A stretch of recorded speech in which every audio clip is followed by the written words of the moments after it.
Hey there, Corwin Duncan with Sharper Mind Training, mental skills coaching for athletes and performers, especially fencers. Uh, Click the link in the description to sign up for my emails and also like and subscribe to the YouTube channel.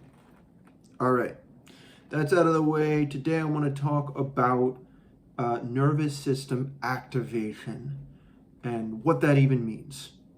So, nervous system activation is sort of a broader term for what we usually call a fight or flight state.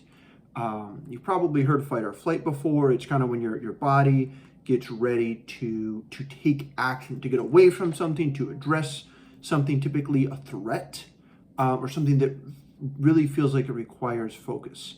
The reason that we call it fight or flight is because often the action you're taking is running away or fighting something, right? In a sort of very broad sense.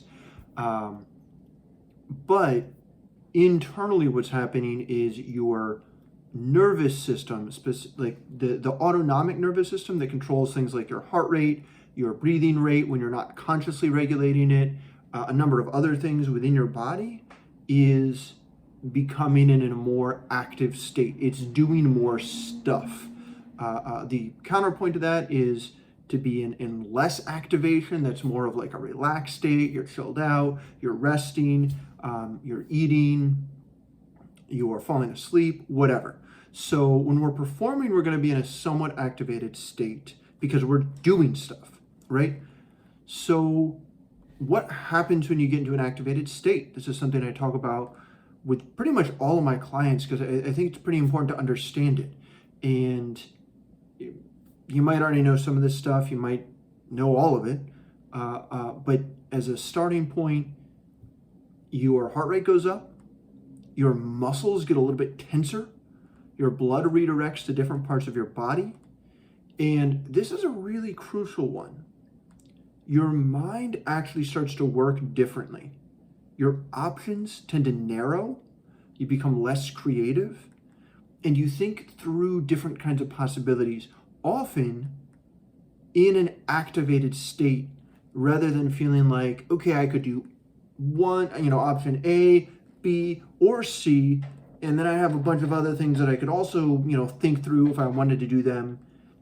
We kind of default to one or two options. So this is when, as fencers, we start to rush, and then we rush again and again and again, or we do the same dumb action over and over, even when it's not working.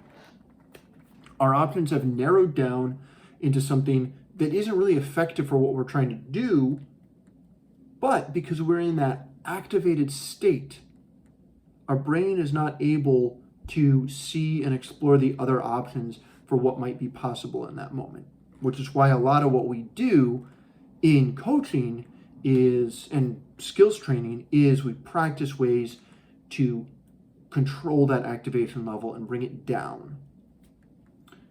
So, what causes this nervous system activation, right? There's some obvious things. If you're under an immediate threat, you step out into the street and you see a car coming straight towards you, your nervous system activation is going to spike real fast to try to get you to jump out of the way or whatever it might be.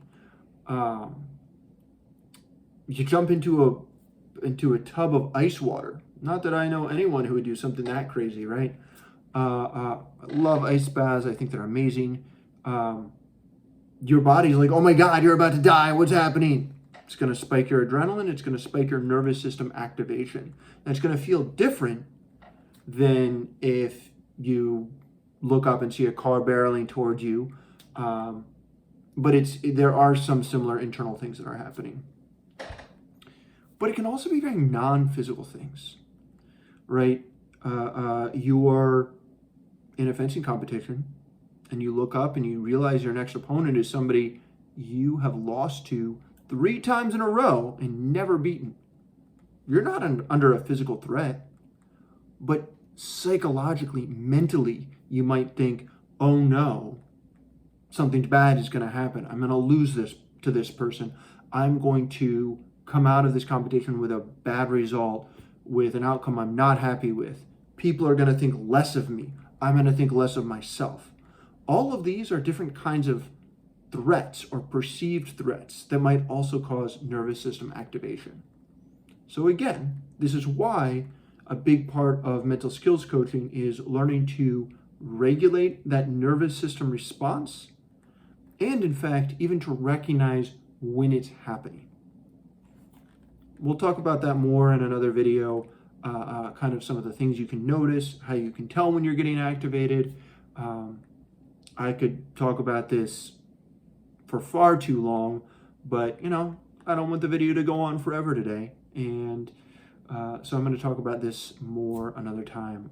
But thank you so much for watching, and be sure to, again, subscribe for my emails at the link below, and like this video and subscribe to the YouTube channel for regular updates on my beard and what's happening with that.